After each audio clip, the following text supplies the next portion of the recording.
this will be kind of a quick video. So this is gonna have to do with a .65 Symmetry Skeg assembly. So this is a replacement spring for it. It's used in the upside down Whisky 16, and I think there's 1 or 2 other boats that use this same system. And dealing with it for numerous years, it's kind of terrible. Here's the big problem, is this little spring. So, and I'm sorry, because what was going to be a simple job this morning of replacing the spring and cleaning things up ended up being a more complicated job, because when I got in here, the gel coat was all chipping out inside of the skeg box. I'm not going to re-gel coat it, but what I did do is apply some another coat of resin to build it up. So I hope this comes out all right. So here's the issue. So inside of the skeg itself, there's this recess that the spring goes into,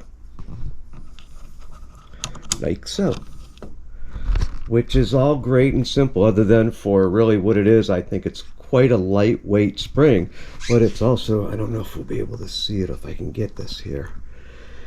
Right here, there's like 1/8 of an inch of a gap between when this is set inside. Hang on. So what happens here is,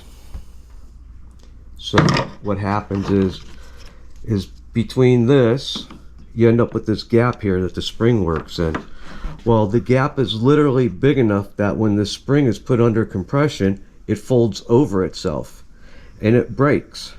I've numerous ones that I've replaced, the actual spring was rusted and cracked in a spot. So what I'm thinking is the torque on this, it overlaps, it causes the bend, it gets a little fracture. That fracture lets the salt get in deeper into the matrix of the metal, and wow, here you go, rust, corrosion, break, the skeg doesn't work anymore. So what I was this is the first time I've taken it apart since I've done it, and it's been about 1.5 years, and I'm totally amazed at how clean the spring is and how good it looks. So what I did was, out of some 32nd inch thick Teflon sheets, I cut these 2 rings, and I put one, let's go do it.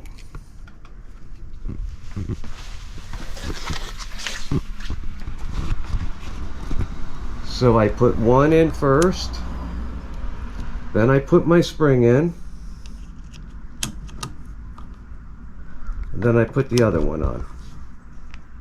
And between all that, it fills almost all that space up.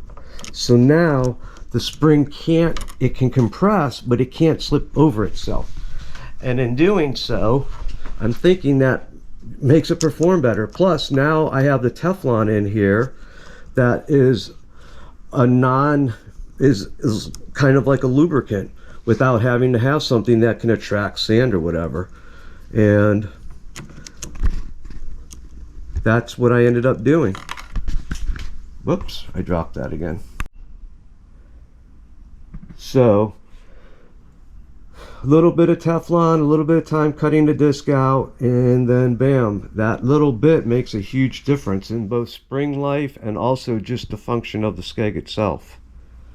And you can get the spring and the little wedge for the spring, the actual part that puts tension on it, as a kit from .65. One thing, if you ever see their video, they just kind of push this piece, which goes in this box, this square locks into that square, so when you're in, it looks like, it's hard to do one-handed, this, they just like push it out. But what I end up doing is I'll take a bigger screwdriver on this side and take some of the tension off this being locked in that square hole, and then push this out so it doesn't go flying off, and also I don't chance the spring just uncoiling really fast, which some people will say isn't good for the spring. Alright, well, this was a quick one. So some 32nd inch Teflon disc, front side, back side of the spring, Huge difference. Helps also keep stuff out. I was kind of surprised at how little. Normally the thing was packed full of sand. If you saw my other video, this one had no sand in it. It was just one little piece of debris in there. I was kind of amazed at actually how well it did work. And I wanted to do this video after I knew how well it worked, or how well it didn't work. Okay, thanks.